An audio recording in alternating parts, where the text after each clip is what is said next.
Mayor Georgia Lord is here to take us through her life for Women's History Month. Let's get right into her story. The most influential woman that I've ever known is my mother. My mother was a really strong woman. She left my father, I think, when I was about 3 years old, and moved out to the country and purchased this home. And although I told you that I was raised there until the 6th grade, but this was a home that had no electricity, no running water, no central heat. We had a fireplace. The water source was up the hill, and we all would take pails and go up the hill, bring the water down. You might think that that was just a terrible circumstances in my environment, but we didn't know any different. Everybody around the lake that lived there was in similar situations. Some had more than we did. They had electricity and running water.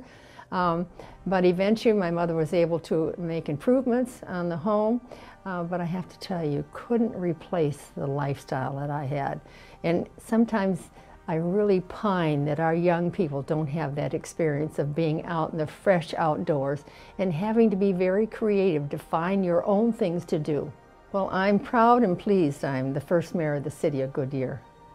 And there is absolutely no reason why more women can't be mayors of cities. Let me tell you about the attributes of a woman. She's multitask. She's used to things happening all at one time. She doesn't have in a household an extreme amount of time to focus on one thing because you have so many things that you have to run. And I think that's an advantage for a woman.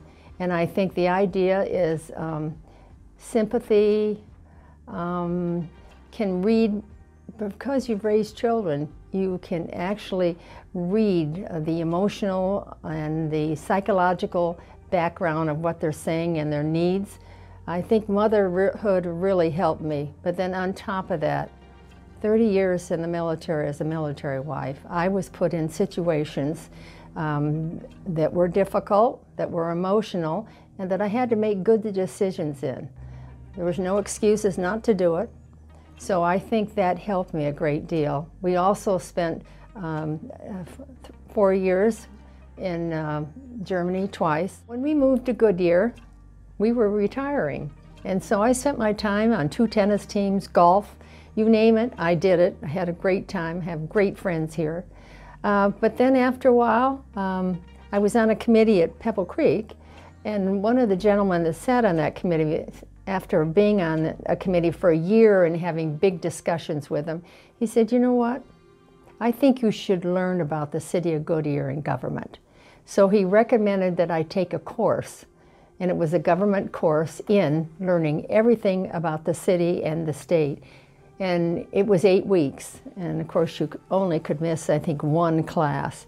So I took that class, and during that class we had many of the staff come in from the City Hall and lecture us on all the different divisions and things that were going on. I was in a class with really general public from Buckeye and Avondale and Goodyear. So it was a really great interchange. So when we finished, they required us to make out an application for a committee or some event. And I got the application, I never filled it out. So all of a sudden I start getting calls about filling it out, still didn't do it. And then lastly, it says, the mayor wants to interview you for a committee. Now, I spent 30 years in the military with my husband, and nobody asked me to interview for a committee.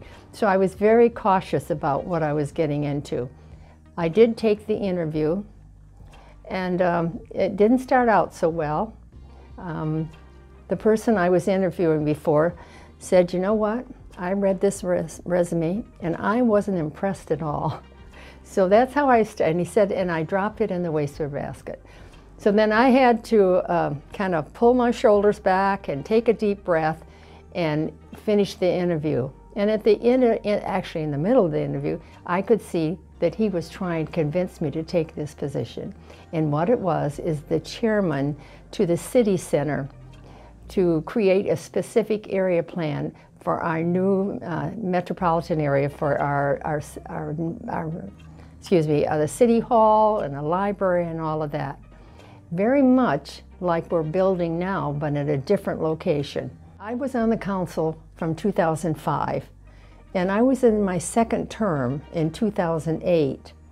And when our mayor walked in on a Friday and wrote a resign letter, and when I came back on Monday, I was approached by our lawyer and city manager explaining to me that we no longer had a mayor.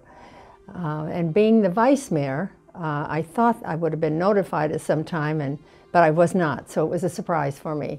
So I had 48 hours to decide to either just continue to be the interim mayor or until they located someone to run, or I could resign and run. So in that amount of time, I decided to run for office, and I had to resign my post on the council.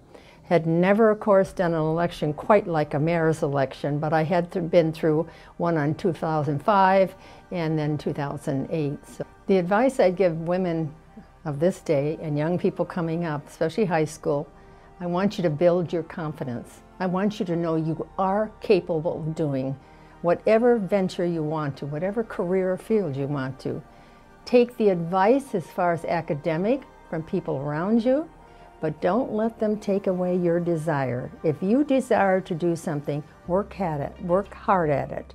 Look for ways to build your knowledge on whatever you want to go into.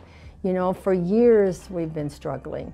If I could remember and tell you all the incidents I had, being the age I am, so I grew up in the era where women were not accepted in all departments and all businesses and so forth. But look at today. We have women dentists and doctors and lawyers. It's just marvelous. So, you know, there's a big list out there. It's all yours. You just got to pick which way you're going.